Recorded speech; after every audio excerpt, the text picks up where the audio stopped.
Hey everyone, and happy holidays. Welcome to another episode of Time Extend. My name is Adam Ismail, and joining me just in time for Christmas is... Father Christmas. No, unfortunately not. It's just Brendan Norrison here again to talk some winter festivities related to racing games and also just have a recap of the racing games of the year. And I guess that kind of discussion, Adam, maybe in previous years it'd be a kind of highly thought of one, but it's not been a fantastic year for racing games, has it really? Not really. I mean, we have a couple that we definitely enjoyed this year, but it wasn't what either of us would call a banner year for racing games. But there are a lot of people who have been asking us on Twitter and whatnot what racing games we enjoyed the most this year. So we'll have a brief discussion about that before getting into more festive talk. But down the line, we also will maybe do a decade retrospective. To be honest, we had planned to do one or two more shows before this one, before the end of the year, but it just didn't happen that way. So we're just gonna have a year, a bit of a best racing game in the year talk, and then go into our holiday memories and things related to that, and then just see where it goes in 2020. Yeah, exactly, and I think everyone knows how busy it gets this time of year, not only for terms of work life and that type of thing, but just in general. There's always an excuse to go out drinking or just get all the shopping done, which you had great fun with earlier, Adam. Like, it's a busy time. I'd do that today. Yeah, I mean, look, if you've been listening to Time Extend long enough, you know that we're not not the most regular posting of podcasts, but honestly, I don't hear a lot of people complaining, so I'm just thankful to any listeners who are willing to put up with our sometimes scattershot schedule. But maybe one day maybe 2020 will be the year that we'll actually get on that every 2 weeks clip. But I'm not going to make any promises right now because that wouldn't be fair to anyone. Yeah, exactly. And to be honest, we are of the mindset that we'll record podcasts when there's a great enough idea to do it for. And I'd say this year, especially just in terms of Time Extend itself, I think we've had a fantastic few series so far, and it's only going to get better, especially with the incredible new art that you've created. This year was really special. I mean, we've only had the show for 2 years, and it was always kind of a labor of love for us. But I feel like this year was when 2019 was when the show just kind of, I don't want to say took off and make it sound bigger than it is, but as far as like meeting an audience and meeting people who actually cared and engaged with it and talked to us and just told us they liked the show, I mean, and shared their own opinions and their own feelings, like it was a really special year, just beyond my wildest imagination, and can't thank everyone enough for just enjoying what you've heard and telling people and spreading the word and just being great people and great fans and everything. I don't even know how to put into words because I still kind of can't believe it. You know? Oh, definitely. It's the same here. I don't want to get too sentimental and make the whole podcast about Time Extend as a series, but it's been fantastic, the level of interaction this past year, and we've always had those few fans who've been there since the very start, loving it. Shout out Fernando. But throughout the course of this year, we've just met so many great people, and so many people are engaging, and it's something going into 2020 that we want to harness and make more a priority, and that's why we are looking at a community Discord and that type of thing. And I think the show's only going to go from strength to strength from here, and it's still our intentions to have as many worthwhile guests on the podcast as possible that people find interesting, and also continue to scour the genre itself to find the topics that we just love discussing. And the good thing is that we love all these like weird irrelevant parts of racing games that we always find an angle to take, and it seems like the community now is actually doing that part of the job for us almost. For as long as people want to hear us talk about racing game irrelevancies, we'll be here to make sure that happens. Absolutely. Yeah, I still can't get over the names of the crazy characters of Test Drive on the PlayStation 2. That's a highlight. That's definitely a highlight. That is a highlight, yeah. So look forward to more of that. But yeah, so at this point, probably a good idea to just to hop right into game of the year, our games of the year. Again, this is going to be kind of a brief discussion, just because of the nature of the year, but we talked about this a little bit beforehand, and basically what we came to realize was that, Brendan, your pick was maybe more of the realistic selection of racing game of the year that most people would probably agree with, and I agree with it too, but mine is more of like the emotional sort of like the game that impacted me the hardest, even though it might not technically be the best. And if you listen to the last episode, you know what that game is. But we'll start with yours first. Yeah, sure. So, like you said, I mean, in terms of racing games with that emotional impact that we talk about so much and make clear how important it is, unfortunately, there wasn't really a game that I've been able to play that got to us on that level, so I had to kind of look at it in a more, maybe some people would find boring, objective manner about what was this racing game trying to accomplish, what did it change up to get there, and most importantly, was the driving fun. So, if you've been listening to the podcasts this year, you'll know that the main ones we talked about and what can probably be ruled out off the bat: Dirt Rally 2.0, we had Jordan Greer on the pod to talk about that, and the problem with Dirt Rally 2.0 was that it kind of took its fantastic simulation handling model for granted a bit, and didn't quite have a game around it that we could enjoy and get on with, and that was especially the case for me. Grid, one of the more recent ones, I don't have to go ranting about that again, but there's no way that was going to be game of the year for me. And that would basically leave two main titles: Assetto Corsa Competizione and WRC8. And to be honest, Adam, I love both of these games, and arguably for slightly different reasons. Like, Assetto Corsa Competizione is a fantastic GT racing sim that really does capture that particular genre of motorsport, and it provides a nice online framework for racing in. But the problem is that I feel as if the reason I've played that game a lot is that the handling model is phenomenal, but elsewhere it's kind of fairly standard, what you would expect. And what we say about Time Extend is we're really eager to commend the games that do something different or get back on track after some poor games and that type of thing. And that's why my racing game of the year is WRC8, because I felt as if 7 was an incredible step in the right direction, and it just grew on me over time. The track design, as we've talked about, like in real life, is phenomenal in the WRC calendar, and Kyloton really got a good grasp of that and pushed forward their series as a result. And in WRC8, they took that framework and added fully dynamic time of day and weather.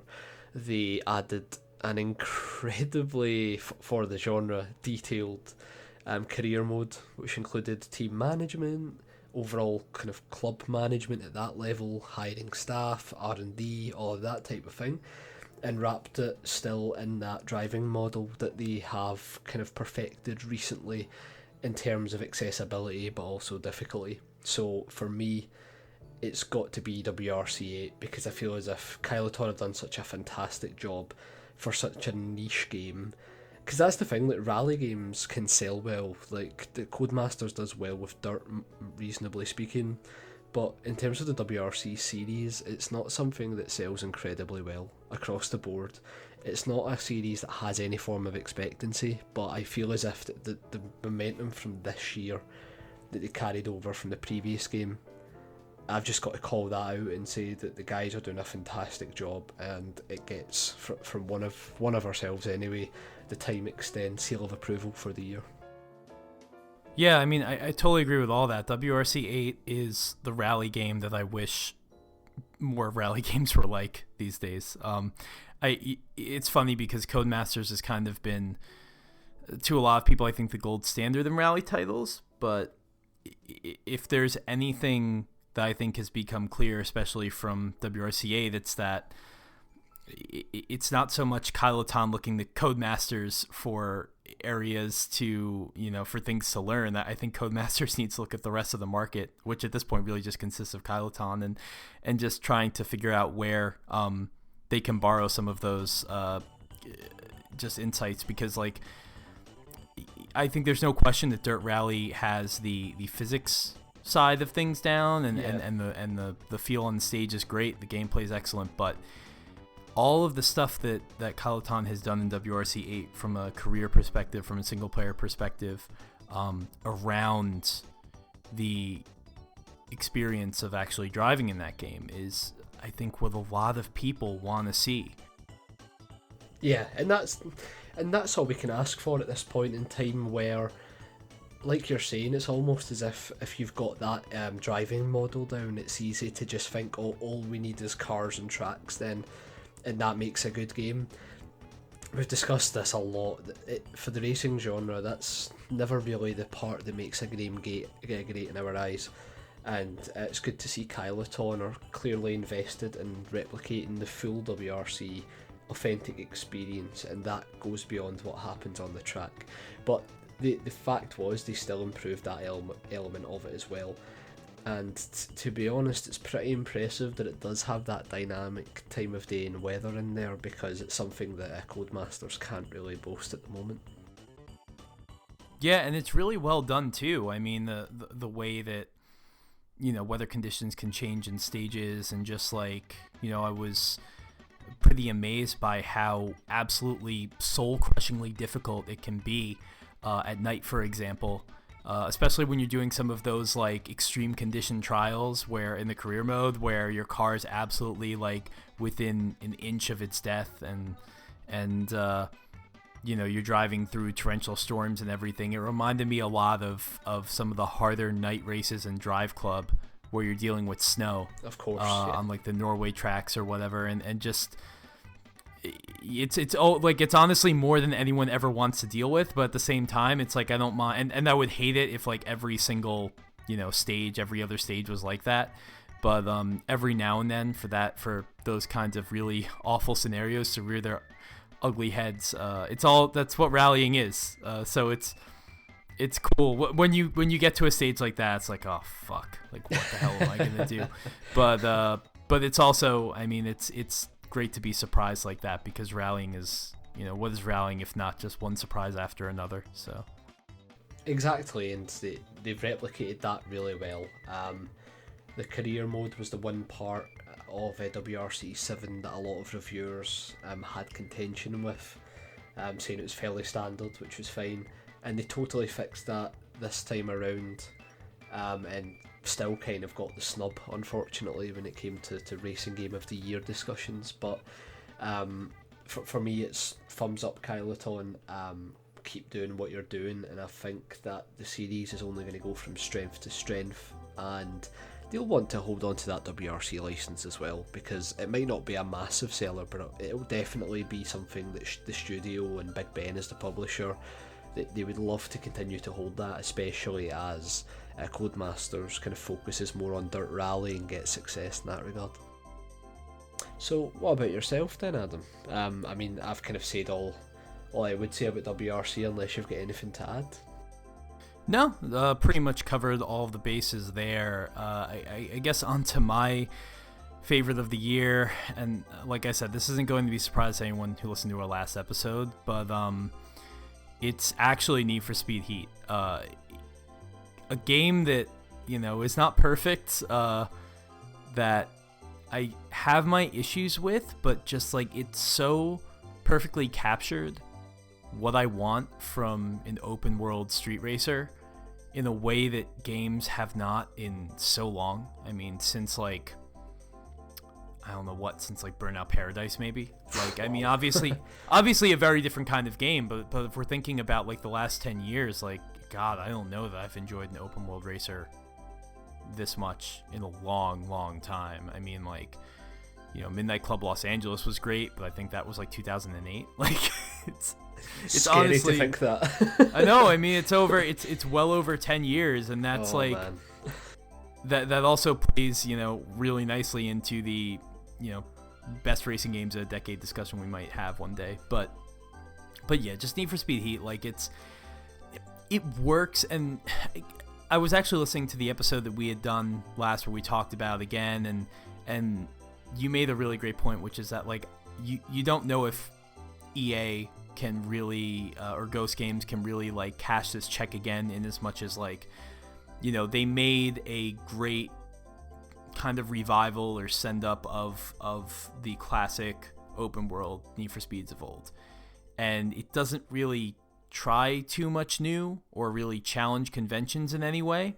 So it's like if they tried to make Need for Speed Heat again in 2 or 3 years, it's gonna feel stale. It's gonna be like when they made Carbon after Most Wanted. It's just not going to really move the needle.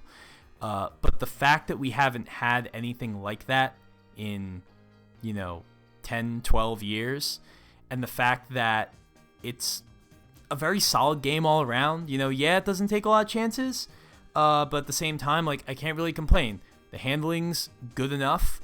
The customization is fantastic. That's probably one of the strongest points of the game, because they basically borrowed, the customization, all the assets and that engine, everything from 2015 and Payback, and just threw it into Heat. The city's pretty solid. It's very diverse. Just the action of driving around the open world and getting into pursuits and stuff is fun. It just, if you've missed that experience in the last 2 generations, this is basically it. I mean, to me, I really don't know what, like if you were really rubbed the wrong way by 2015 as I was, this game pretty much answers all of your problems. I really don't see what you could ask for that Heat didn't have. And is it perfect? There are definitely some things I wish were.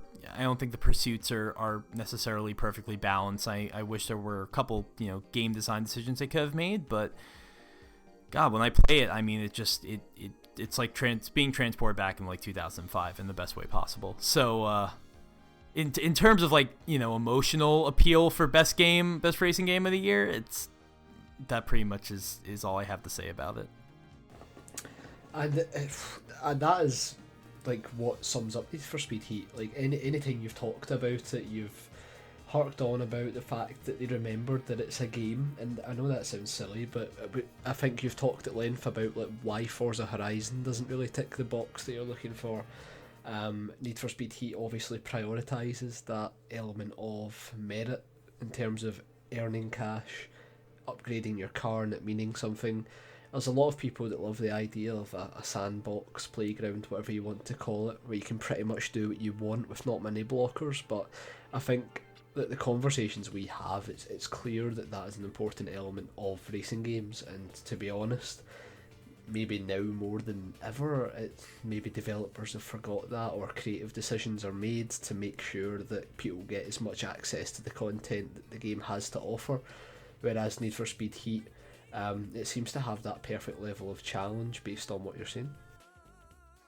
Yeah, Need for Speed Heat is initially like almost like jarringly too difficult until you realize that like, once you get a vehicle that's like kind of like, they basically have this performance index, and once it's past a certain point, you should be able to really hold your own against any of the police cruisers or vehicles in the game and any of the roadblocks and stuff that they employ. But yeah, it can be pretty grating at first to try and hold your own against the cops when you're driving the Ether, the M3 or the MX-5 or whatever that you start with.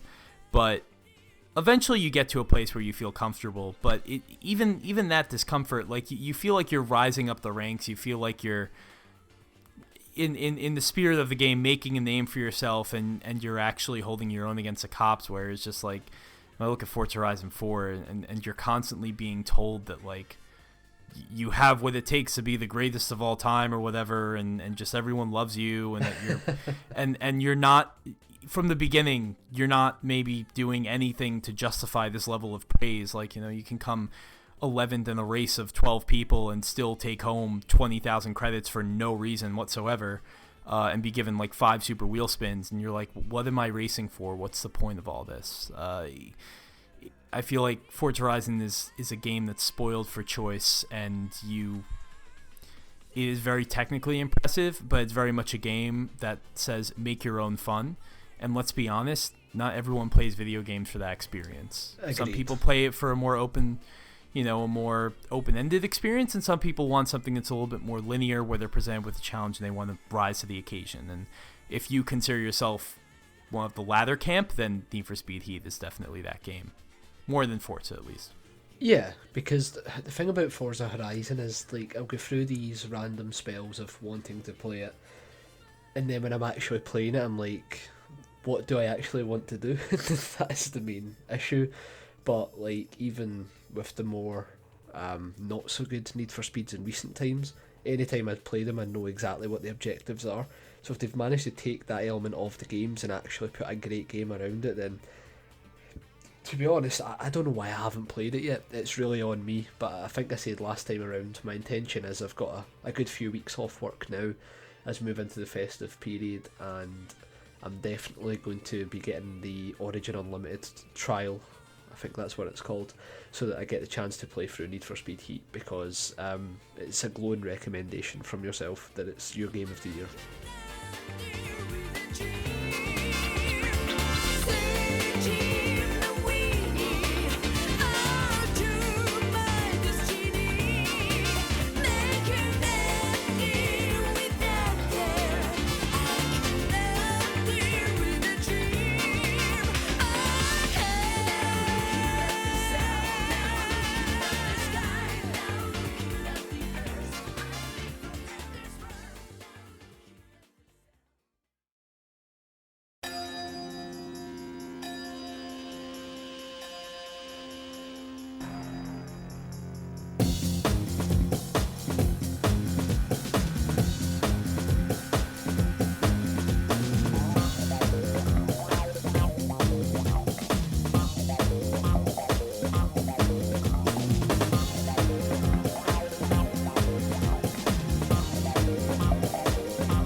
All right, with that said, it's probably a good time to switch gears and talk about some of the questions that we got.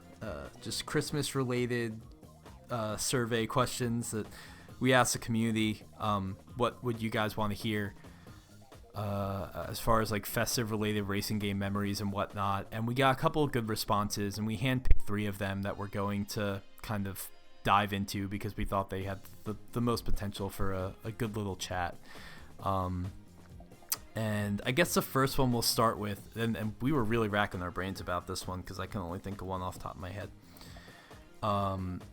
is the best snow-covered tracks in any racing game. Now that comes from Paul Lavelle, and yeah, he wants to know what snow tracks that we rate very highly, and I think I know my answer, but Brendan, do you have anything on your mind?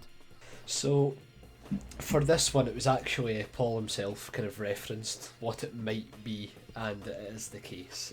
For me, the most prominent snow track that pops into my head is one that I really enjoy and often go back and drive, is Alpine 3 from Sega Rally Revo. And for me, this track was just like so much fun to throw the cars around on.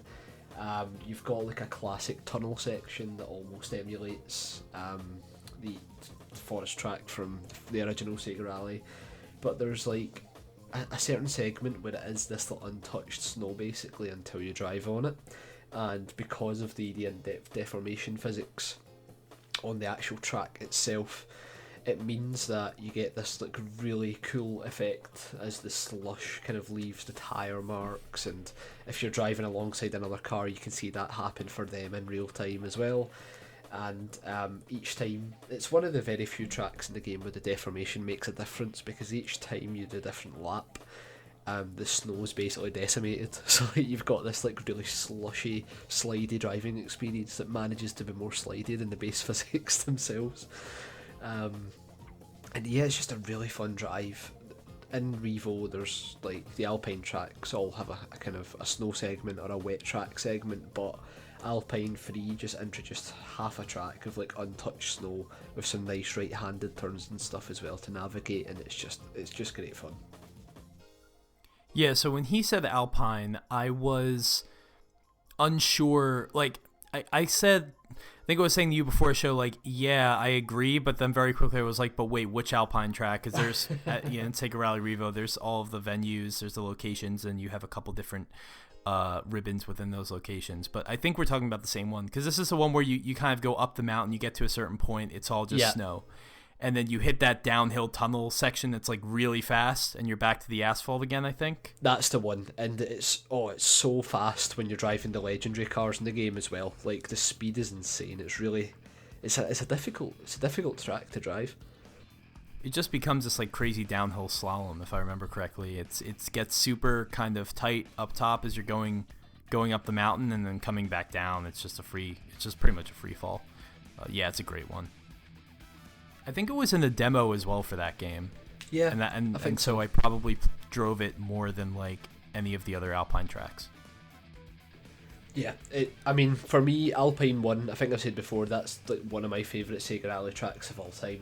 But Alpine 3 is definitely up there. It's a fantastic drive, and when I think about snow-covered tracks, there aren't many snow-covered tracks that will have as complex deformation physics as Revo had as well, so that's like a plus point for this one in particular, and that's why for me it sticks out. And I was going to say it's a fairly recent example, but I'm just losing track of time now that the years go by so fast. So like Revo is like it's the previous decade now anyway, I think 2009 or something. No, 2007. Oh my god. 12 years old. I mean, if we want to talk about the last 10 years of racing games, we won't talk about Revo, which is just sad. I was going to suggest, I mean, this isn't my pick, but a game that came out the same week as Revo, it was PGR4, and you could do the Nürburgring in the snow. Yeah. That's not my selection, but that's one that I remember, because I don't think there's any other game that lets you do that. No, I don't think so. I imagine once games got a lot more realistic and there was a lot more riding on that type of thing, like the licensing, I'm curious how the owners of the Nürburgring track would feel about a snow version of it. Although, now I think about it, Project Cars 2 will have a snow variant because of the LifeTrack 3.0 stuff. Oh, that's true. Yeah, unfortunately I didn't play Project Cars 2, so I can't I can't speak to that. But what I was going to say, I was going to dig way back and say there was this little game on the PlayStation, the PS1, called Porsche Challenge that I don't think we've ever talked about on this show. No, we haven't. But I've played a ton of Porsche Challenge music in the background of many of these episodes. And there was a track called Alpine, funnily enough, and that was also a game where you had a couple different versions of the same track, and in this case it was basically like almost like, you know, the Ridge Racer style, like you have a shorter version and a longer version, and that was pretty much it. So I'm not going to single out one of those because they all kind of share the same segments, but Alpine from Porsche Challenge, a game that I don't think anyone really ever talks about or mentions or even remembers exists, but basically it was just you drive Boxsters. That's all it was. That's all the entire game was, because it was like right after the Boxster came out, and there were four different locations, and one of them was this Alpine one, and it's just like a very like stereotypical snow track. Like, I just remember, like, there's a part where you're kind of by, like, the ski lodge, and there's there's kind of the gondola or the ski lift going up, like, kind of as you're driving up the mountain. It's kind of, you know, going in the same direction as you nearby, and then you pass it, and then you kind of drive by this church, and there's a tunnel section, and that game had, like, interesting dynamic track, like, I think they called it like interactive tracks, where basically like on certain laps, certain sections of the track will be available. So on one lap, you might be able to drive through like the gated driveway of the castle or of the church nearby. On another lap, you might not be able to, so you have to take a different route. and it was just a nice snow track. And so, and the music is also, I feel like, very festive because it's got the bells and everything. Yeah. So when I think of a snow track, that's the one that somehow, like 25 years later, that I remember. I always remember that track because, funnily enough, it was in a demo disc that I had, and that was like the Porsche Challenge demo was on that track. And I just remember how harsh that game was difficulty-wise, or rather maybe I was just really bad at it at the time, but it felt like incredibly hard, and I always remember how shocked I was, like it was just Boxsters, like the whole game. It's not an easy game. It gets really tough, especially because like some of those like interactive tracks just have like really weird just sections of them that are just like you'll have basically like a gate that's like opening and closing, and if you catch it at the wrong time, then you'll hit the gate and you'll stop. It's not a very fair game, but like in terms of being a technical showcase for the PlayStation early in the system's lifespan, and then also like having the Boxer, which was like the coolest car in the late 90s, it's fun. I remember every now and then I'll go back and play it and curse at the screen because it's very difficult. Also has like the best I tend not to enjoy like reward like videos or like any sort of like gallery content as a reward for completing a game, but when you beat that game, there is a video of just like, here's the last 50 years of Porsche history, which at that point was like all the history the company had, and it's just this long film that just takes you through decade after decade and just all the company's history, and it's actually like really well done, and like I don't even know where you find that footage anymore. So yeah, I don't know, just a cool little Porsche kind of time capsule. It's the best way to describe it. Yeah, and I really want to do an episode on this now. Well, I wrote a story about it for GT Planet, and it's kind of like it was one of the mirror modes I did, and it's one of my favorite ones I wrote, just because like I always like talking about games that nobody freaking remembers, and that's one of them that somehow had like this crazy impact on me, even though like it's just totally lost the time. I mean, like it got to a certain point where it's like anytime you'd search it, like you'd search like Porsche Challenge, and what you would get instead was the Need for Speed Porsche game that they made a couple years after, that had like, it wasn't just Boxers, it was the entire company, and that pretty much wiped any memory of Porsche Challenge off the map. But yeah, I mean, I can't think of, there are other snow tracks, but honestly none that I would say that like are as good as memorable as the two that we mentioned. So yeah, that might be our cue to move on to the next question. An outsider one that I would like to reference, it's a kart racer, so a bit of a grey area, but the Billy Hatcher Chili Castle track in Transformed is very good fun as well.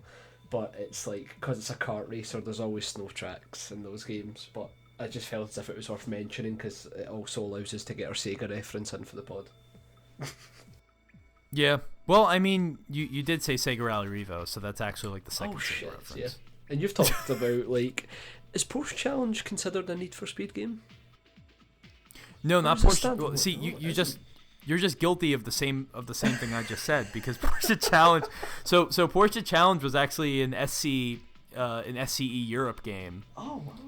And yeah, you're thinking of Porsche Unleashed. Literally, yeah, that's a Need for Speed game. That's the one the EA made. But Porsche Challenge is the Sony first party game. I know it's fucking like, this game may never have existed. Pretty much, I think I wrote that story to like find out whether or not I was living in a fever dream and I invented this game and all of these memories for years of my life, and whether or not it actually existed. Pretty much, because like you just can't like find anything about it in the world. Yeah, there's Team Soho that developed it as well, who go on to do the Getaway.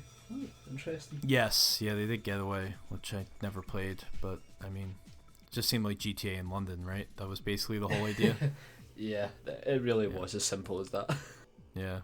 So they also had a GTA London at some point, so whatever. Anyway. You've blown my mind with that one. I mean, because like you've literally just said about the common mistakes people make, and right away, even on this pod, I'm like, did EA make that? Poor Yeah, Porsche no, Challenge. they didn't. It's a weird game, man. But yeah, I mean, hey, if anyone wants to hear us do an episode on it, I'm ready. I have that story. I've already done the research. I just have to go dig it up again. It's the best Porsche pamphlet that's ever been made. Interactive I was going to say that Porsche the pamphlet. box art is incredible. It literally just looks like a catalogue cover you'd find at a Porsche dealership. It's literally like I know we all like to make fun of late stage capitalism for very good reasons, and I totally agree with all of them. But if you want to ask me what like good capitalism is, it's Porsche literally charging people $50 for this game that is just an ad for the car they just built, but the game itself is actually amazing and the car is like beautiful, and it's like, yeah, sure, I'll give you money to buy your advertisement if the advertisement is a great arcade racer. Like, yeah, I'll do it every single time. So Or Pepsi yeah, Man. or Pepsi Man, yeah. So I have no hard feelings about that. If they want to do it again with like the Taycan or like whatever, by all means. Although it's basically what Gran Turismo Sport is. It feels like kind of an advertisement for every brand, but Oh man, this game had characters as well. Like, actual yeah. drivers.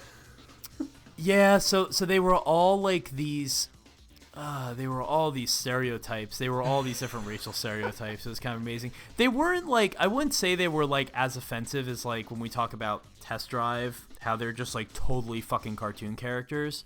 But yeah, there was like an Asian guy who very much had like an Asian accent, and there was like, And he's a hacker as well, seemingly. yeah, he's a hacker. There was this like Italian guy named Marco who He's a mechanic. yeah, he was a mechanic and he looked like a model. And then, yeah, there was like the guy who's like a rapper, and of course he's like black. You know, like it was very stereotypical. And then there's like Dan, who's like just this white dude who looks like a He's the businessman. token white guy that needs to be Exactly. like the starter car. I mean, in a way, you could actually look at it and be like, it was actually pretty progressive, because you had all of these different people from different walks of life. Now, I mean, obviously, kind of stereotyped in various ways, but this is the best you could really hope for in 1997. Let's be honest. And there were a couple women in there too, so Yeah, there is. I mean, I'm just reading. anyone like, an can drive a Boxster. Exactly, and it helps advertise the car as well.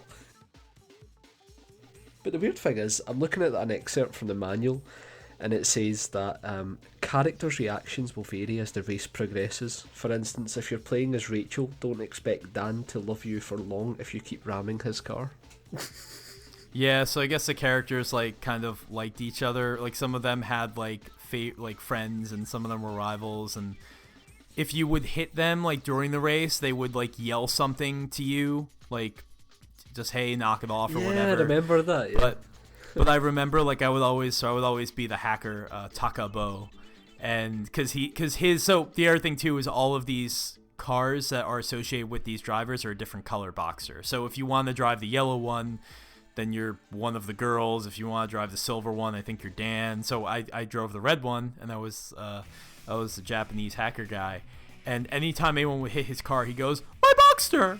And like it.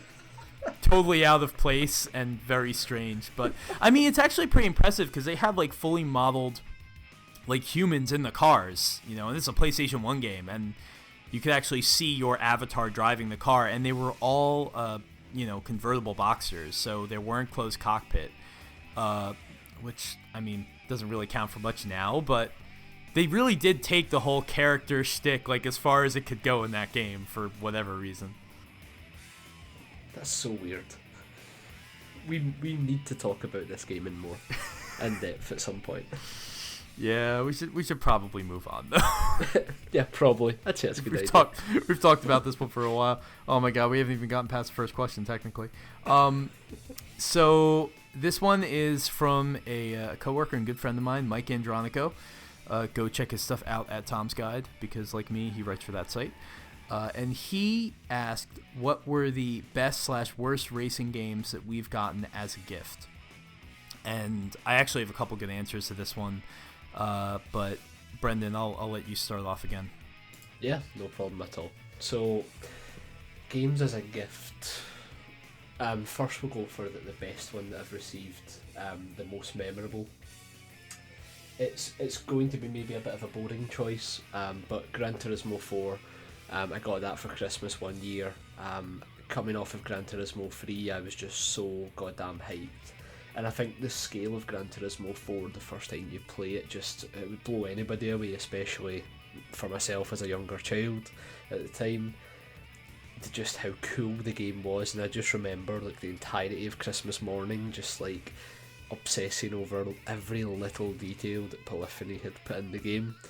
And then one of the particular memories that I remember the most was like somebody had found a way for you to get a lot of cash very quickly, and it was basically to do like a 1v1 rally event that was in the game. I can't even remember the name of the track. There were a bunch of those. There was one that would give you this like Toyota concept. That's the one. Yeah, that's the exact event. And then you could sell that for 250,000 credits. I did that so many times. Oh man, fantastic! And I just remember like when I found out about that, I spent like Christmas Day evening just doing that over and over again pretty much. I think it was City di Haifa or something, the track. I can't remember the name of it. It was either City di Aria, I think it was Costa di Amalfi, which was the Mediterranean one, yeah. But like, oh, what a game to get for Christmas, because there was just so much stuff to do in it, and whenever you had felt as if like, oh, I've seen most of what this game has to offer, then you find the mission mode, and then you've got like so many fucking songs in the soundtrack, for example, that never play unless you choose to have them in the soundtrack, and there's just so much content in that game, especially on the PlayStation 2, and I was just blown away. So it's definitely my favourite like racing game that I've had as a Christmas gift. Yeah, so I actually have a similar one on that note, because the first racing game I remember getting as a gift for Christmas was Gran Turismo 2. And that was 99, and I played the first Gran Turismo. It was bought for me because I liked cars, but I was really little. I was like 5 years old, and I was no good at that game, because obviously it was far more difficult than a racing game I'd ever played to that point in my life, in my very, very short life. And we had sold Yoshi's Story to get it on the N64. My brother sold that game, which I was very upset about. But Yoshi's Story is not a good game. But Gran Turismo is a great game, but I sucked at it. So when I got GT2, I was like skeptical, as skeptical as like a 6-year-old could be, because I was like, another one of these like really hard racing games. And I think I played it, and I was like not that keen on it because it was just very difficult, and like I couldn't get anywhere in the game. But also, that was like right after Dreamcast had come out, so the idea of going back and playing a PlayStation game, I think I made an exception for like Ridge Racer Type 4. That was the one I loved, but otherwise, like I really didn't. I was kind of done with the PlayStation. I just wanted everything to be on the Dreamcast. But as I got older, I remember going back and playing that game for years and years, and finally I got to a place where I loved it. It was probably like 2 or 3 years later where I revisited Gran Turismo 2 and was like, yeah, this is amazing. Just like, as I got older and started to learn more about cars and everything, and just find all these really weird cars like the Espas F1 and the Ford GT90 and all these weird race cars, the Escudo, just like all these old like Le Mans like GT cars and stuff. Like, I learned so much just about like the automotive world from Gran Turismo 2, as I think a lot of people did from playing that game, just because it was so big, and all the secrets that game had, whether it was the weird tracks like Rome Night being in arcade mode but not being in simulation mode, and stuff like that. So GT2 is definitely like the peak. There was also the year after, there was Test Drive Le Mans, which I won't spend too much time on because we have a whole episode about that. So if we're pressed for time, so if you want to go hear about Test Drive Le Mans, go listen to that show.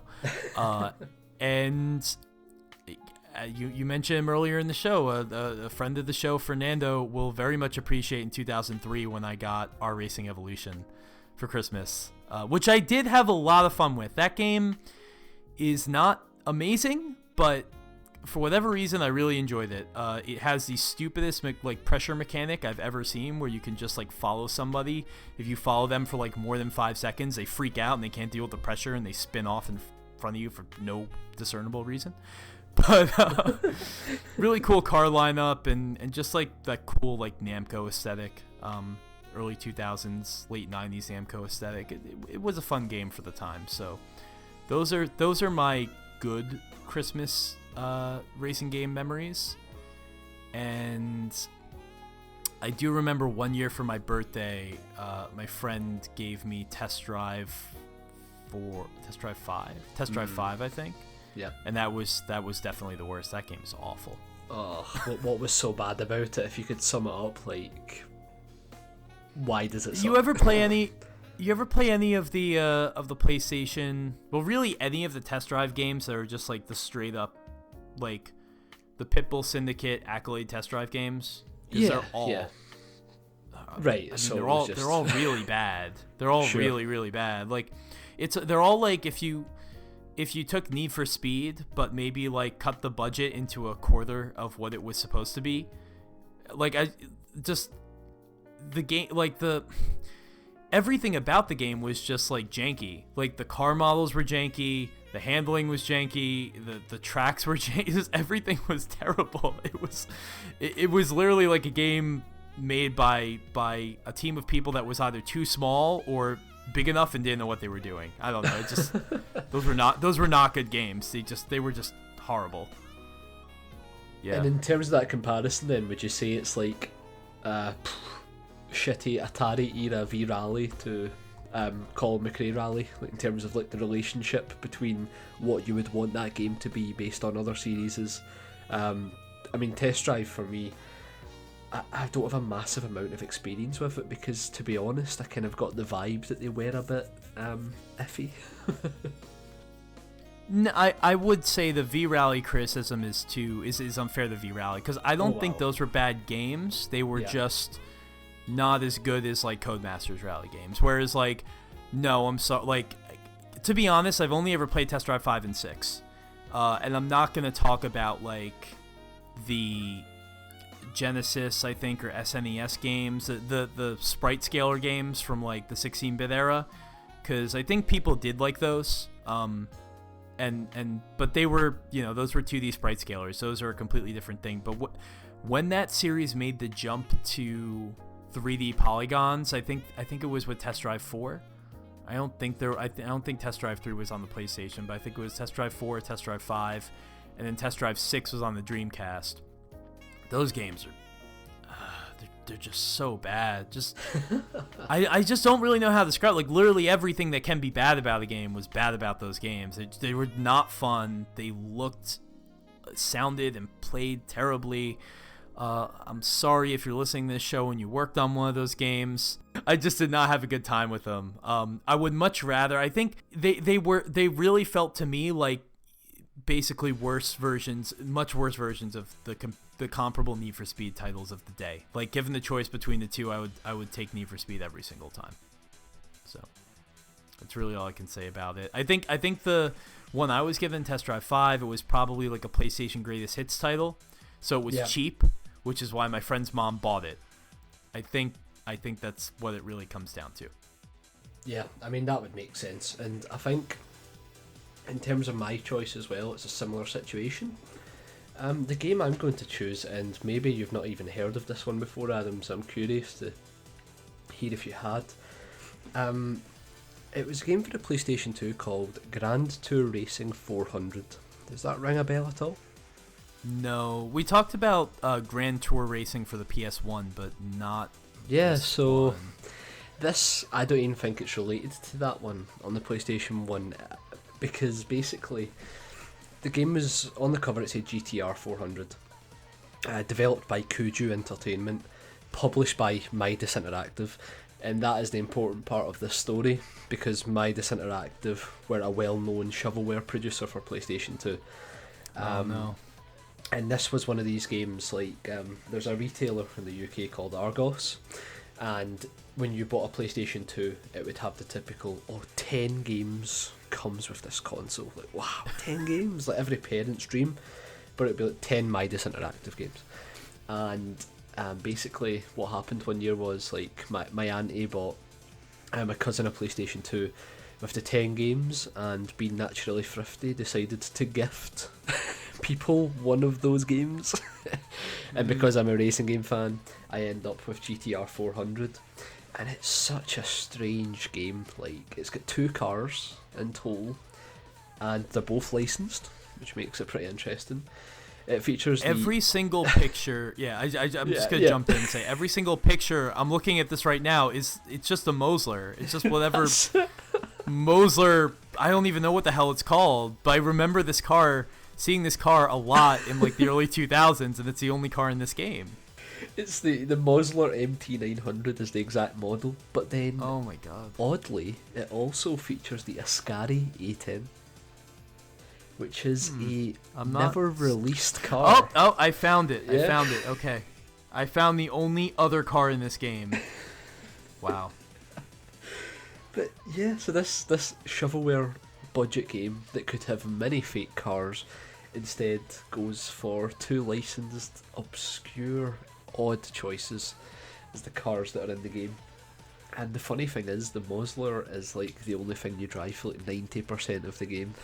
And you occasionally I can get tell to because drive it's the only thing Ascari. I'm seeing in 90% of Google image searches. Yeah, the only way to drive the Ascari, I believe, in like up until a certain point in the game, is to finish a 3 race tournament in first, second, and third, and then it would unlock an event where you could drive the Ascari, and then later on in the career it becomes part of it, but like you could unlock it early with that weird unlock condition. So you had the sandbag. So this was basically Ridge Racer Type 4. Yeah, you had to finish. You had to underperform to unlock this car. Wow. And I don't think it's ever appeared in another racing game, the Ascari A10. No, I can tell you. I can tell you it did because it was really? in Yeah, it was in Apex / Racing Evoluzione for the Xbox and maybe PlayStation 2. I remember the Ascari being in that game and being like, what's an Ascari? Because I'm 10 years old and never heard of this company that barely exists. For good reason. Yeah, exactly. It also appeared in Stuntman Ignition, which is interesting. Oh, thank God. Yeah, Test Drive Unlimited 2 as well, actually. And Mafia Wars. I played the Test Drive Unlimiteds. Yeah, that makes sense. All these weird cars from like mid 2000s supercars that never really did anything. The Mosler, what I love about the Mosler is it's literally like it's a copy of a copy, because it's basically another American automaker saying like, Yeah, you know how Steve Saleen copied the McLaren F1? Let's copy a Saleen S7. Yeah. Basically the same thing. But yeah, this whole game is based around those 2 cars. The Ascari also appeared in Forza Horizon, by the way, so it's a lot more prevalent than I thought. But yeah, very weird game, and I don't know if you can tell from footage and stuff you might have seen if you're looking it up. It was just a very poorly handling racing game that had like 4 racetracks or something in the entire game. It was a very tiny experience and also not very fun, and I just remember how disappointed I was, because after coming off the highs of like Gran Turismo 4 and that type of thing, I was pretty optimistic about a racing game that was advertising itself as a circuit racer, because most of the shovelware type games had moved on to the street racing side of things. So the fact that this was a proper circuit racer, I held maybe naively high hopes for this one. There was a deluge at this time of racing games that preyed on little kids like you and me that were looking for that kind of game, because I remember there was Alfa Romeo Racing Italiano that had like a picture of like a Alpha 156 BTCC car on the cover, and I'm like, yes, but of course you'd always see it like lining a supermarket like checkout aisle for like, you know, $15, and I always knew it was probably a bad game, which is why I never picked it up or never told my parents to buy it for me. But I secretly always wanted to try it. There was also Suzuki TT Superbikes, which was the Isle of Man game. Yeah. That one, unfortunately, I did make the mistake of buying, and that is not a good game. Ugh. So I think Midas published that over here as well. Midas Interactive, so those that would make games, sense. so both the games I mentioned were published by a company called Valcon, and I don't know if all they did was just like basically localize or publish games like that for an American audience, but they had their hands in like every terrible like budget racing title that was exactly what I wanted, like from in terms of like a pitch, like it's exactly the kind of game I wanted to play, but they were just awful games to actually like sit down and play. Like they're just not good. I think at a certain age as well, you want every racing game to be good, so you like you're willing to give them a go, and obviously there were companies that preyed on that fact. What I will say about Midas is that they did publish the Choro Q games over here as penny racers, and I've kind of briefly mentioned this before. Maybe I'll talk about it more in depth at some point. I do think Penny Racers is a genuinely good game, so yeah, thanks Midas, but not for GTR 400. Despite featuring the Atlanta Raceway, it's still a terrible game. The Atlanta Raceway. I don't even know if that's a real track. I can't even... Me either. Unless they mean Road Atlanta, but I don't think that's what they mean. No, it doesn't look like a real track either. Like, I'm just watching some footage and it's just like somebody drew some lines and went, that'll do it. The interesting thing is, like, usually in these situations the developer has stopped making games, but Kuju are very much still alive and kicking. Thank God. Maybe we'll get a sequel one day. Maybe. I mean, it would also really trick you because, like, if you knew anything about the GTR PC games, you're probably seeing this and you're like, wow, okay, finally on consoles. Because I remember they were going to make one of those for the Xbox 360 and it never came out. Yeah. They were going to port, I think, GT2 or GTR2 or something.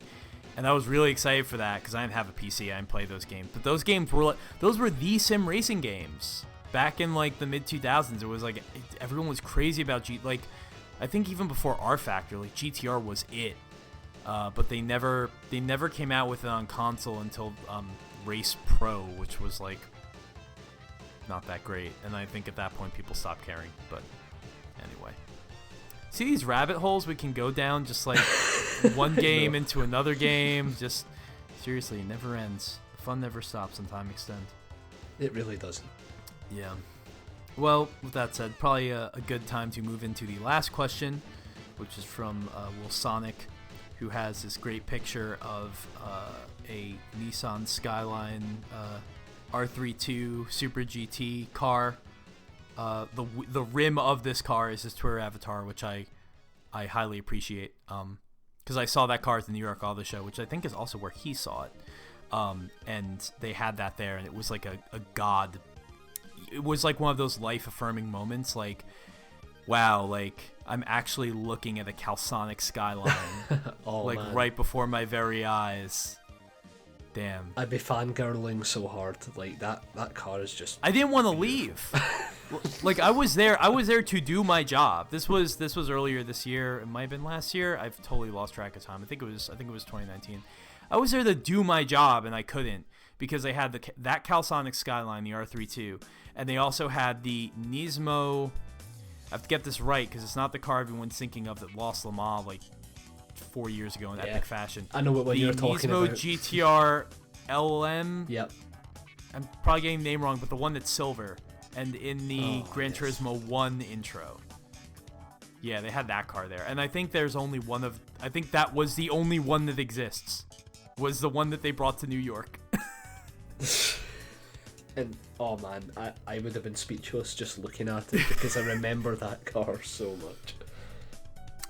Legendary car. But anyway, so he asks a great question. Everybody loves presents. How about which games had the best bonus cars or bonus car system? He would love to have a Mazda Demio A-Spec under his tree, and who wouldn't? That's one of those legendary prize cars from Gran Turismo, the Demio. Brendan, what's your take on this one? Bonus car. Yeah, I think there is a lot of examples for this one. It could probably be an episode in its own right, knowing the rabbit holes that we go down, as we've discussed. But for me, the most obvious and best example that I hold with childlike glee has got to be the Stratos from Sega Rally 1995. Just because you think you know everything about that game, and then you get good at it, and then you get the chance to drive the Stratos, and the thing is just so fucking fast. Like, it's insane how quick that is in Sega Rally 1995, and it's just such an icon in that like Sega Saturn graphical style as well, because the gold alloys are like hilarious. Well, the kind of saffron alloys are so hilariously like matte as a colour scheme, so it just stands out right away. The sick livery as well that the car has. It's definitely as a bonus car, it's definitely the best standalone example for me, and I think you would probably think similar about the Stratos, Adam. Yeah, I would agree. I mean, it's funny because you say you think you know everything about that game, and then you get good enough and unlock it. Because I was going to say, I didn't know what to think, and then I found the cheat code online, and I unlocked it. So that's how I got the Stratos. As I'm willing to expect, I'm willing to think a lot of people discovered the Stratos that way as well. But it's this weird anomaly in Sega Rally where, like, especially, you know, if you were younger at the time, as I'm sure a lot of people listening to this were, and you don't know a whole lot about cars. I mean, I didn't know what the hell a Lancia Delta Integrale was, so I sure as hell didn't know what a Lancia Stratos was. And you see it, and it's just this weird wedge-shaped looking thing.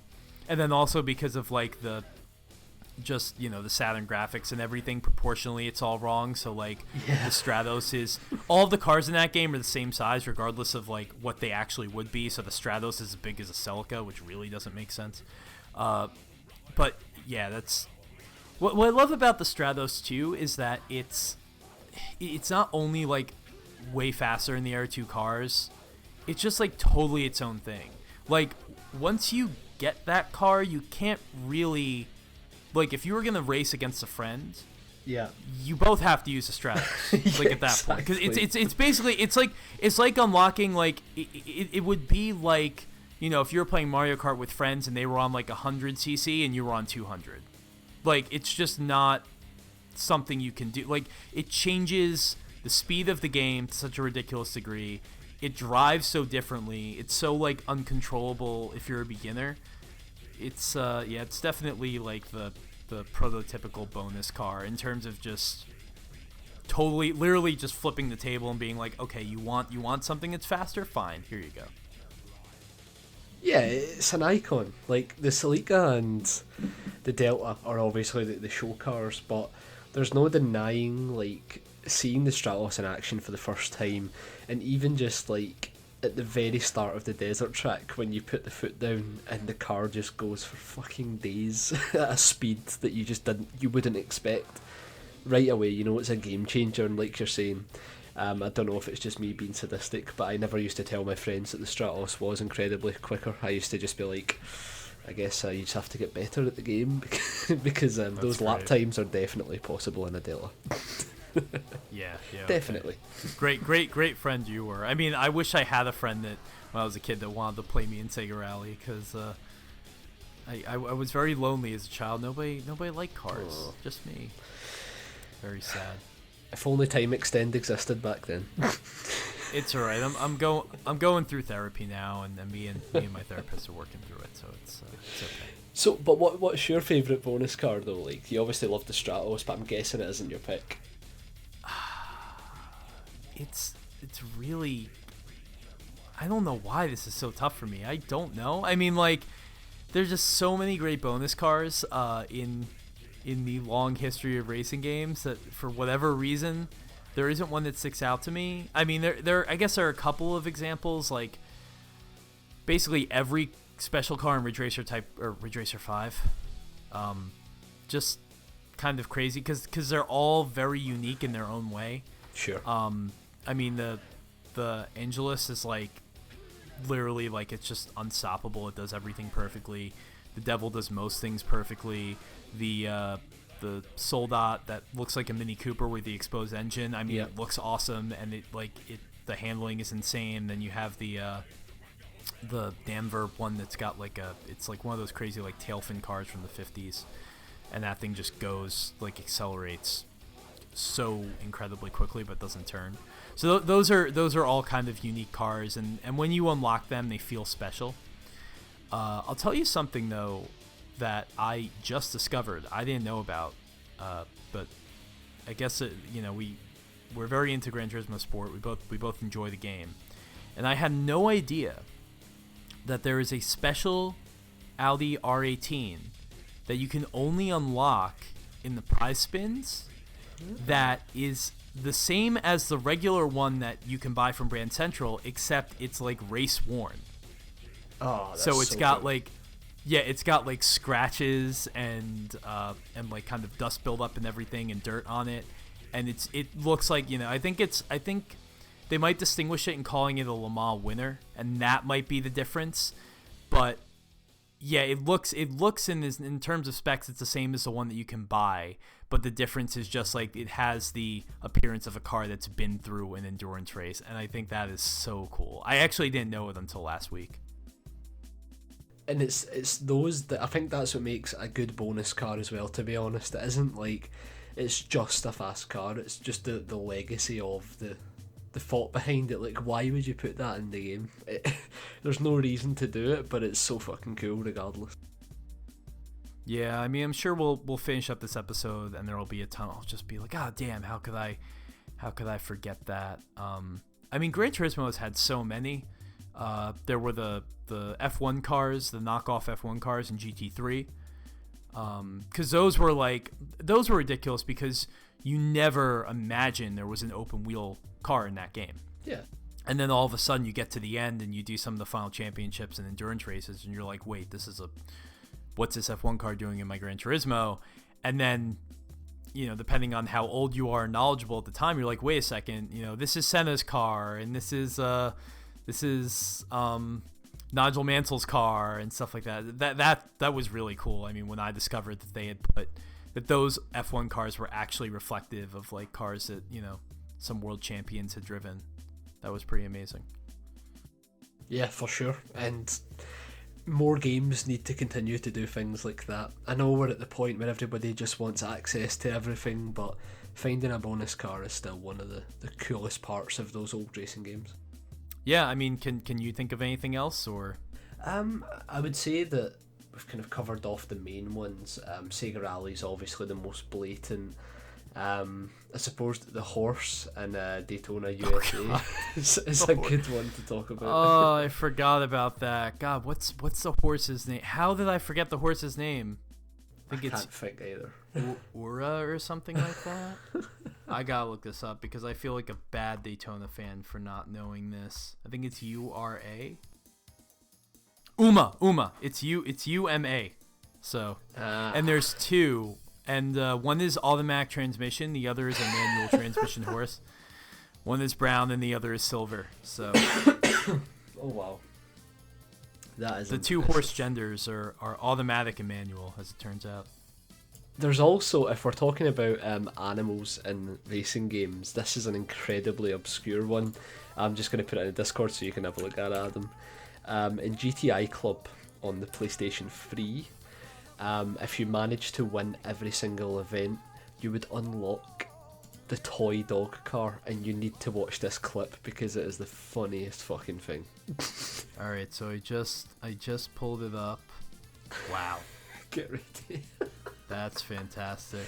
It's just this like dog on a skateboard going through Monaco. Wow. Look at the cornering capabilities of that dog on the skateboard. Oh my god, I love the bonnet cam where you just look through the ears. That's fantastic. It's flying, man. It's going so fast. The pace on that thing is insane. It's definitely the quickest car in the game.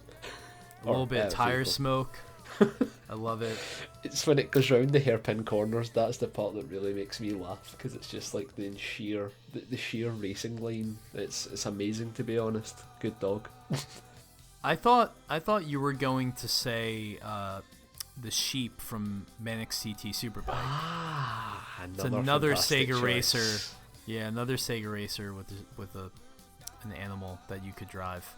And then when you would, it would be Mary Had a Little Lamb play. And I think version. Yeah, the Eurobeat version of that. Yeah, and there was also like you rode the sheep. It wasn't because in Daytona there is no rider; it's just a horse. Whereas in Manic CT, I think you actually drive the sheep, which is kind of concerning.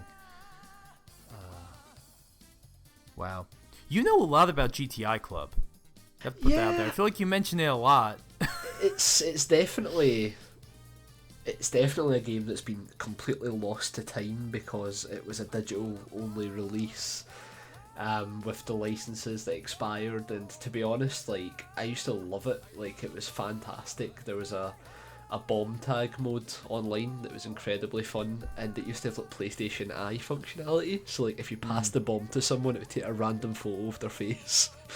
And there was this guy online that was like unbeatable, and he was always dressed up as the Stig. Like every time he played the game, it was kind of weird, but at the same time, one of those memories. Why would you put that much effort into GTI Club? Exactly. That's fantastic.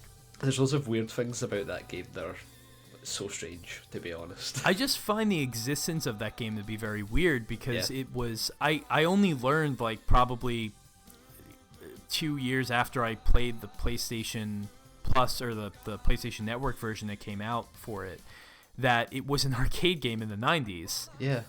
And I had no idea because I mean that I've never seen it. I've never seen that machine in person, and like at this point I don't think I ever will.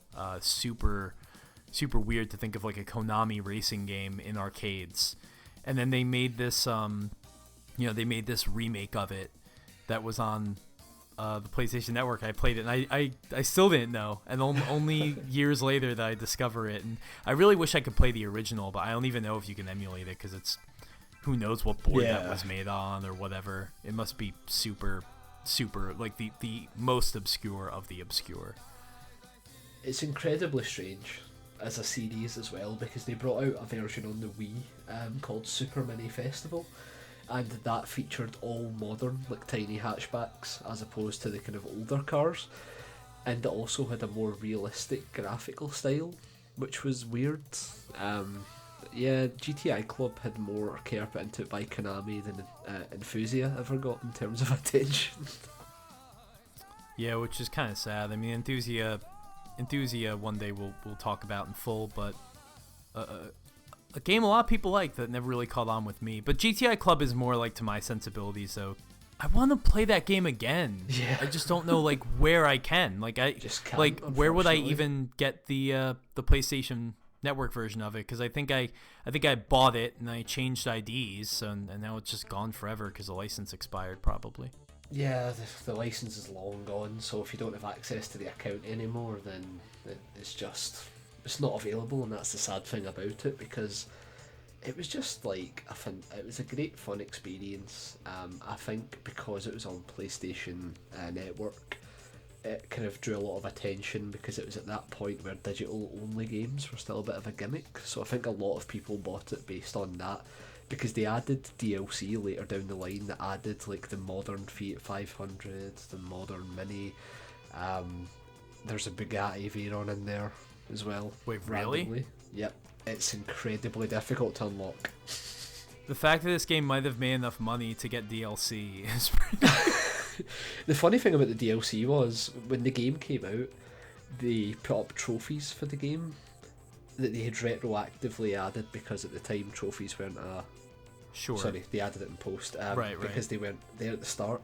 But there was like 7 trophies that were added for that reference cars that weren't available at the time. So like they announced this DLC like 14 months before it even came out. Isn't that basically what happens with like every new Forza Horizon drop?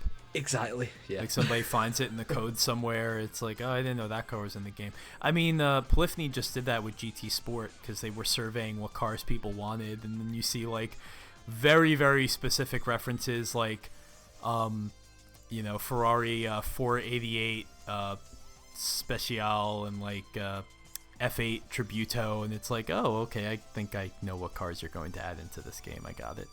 Always love a developer showing its hand far too early. Yeah, especially for like something weird and redundant like GTI Club. No, only 4 people will ever know this, and 2 of them are on this podcast right now. Exactly. Although there's something I did forget. It was actually Sumo Digital that made the PlayStation Network version. So those guys get about when it comes to racing games. Sumo Digital, I think, if we're talking about the secret like saviors of arcade racing in the past 10 years, well, I mean, that's older than 10 years. The past 15 or 20 years, it's Sumo Digital. Just like the Outrun, that game. They did Forza Horizon 2, I think, on the Xbox. Yeah, like, just they did. On the 360, just like crazy. I don't even know what they've done more recently, but I think they did some ports of like Sega Rally Revo. I want to say maybe on like the PSP or something. That was so it was actually Big Ben that did the Sega Rally Revo PSP port, and but Sumo Digital did Sega Rally Online Arcade when Sega Rally 3 got ported. Right. Okay. Anyway, Sumo Digital, thank you for fighting the good fight. We will never be able to repay you. Unfortunately. Yes, and on that dire note, I think that just about does the Christmas cast. I think so. There was enough random asides that people should be happy with that, I think. Yeah. Yeah, this is our Christmas gift to you is Time Extend at its zaniest and most self-referential. So, you know, it's a gift we would have asked for. Maybe? I don't know. Very selfish of us. Exactly. All right. Okay. So, but before we just go further spiraling down, I think it's a good time to end. But yeah, thank you everybody. As I said, as we both said at the top of the show, thank you for a wonderful 2019, and we wish you a great holiday. And we will we'll see you again next year. Have a great time, guys. Cheers.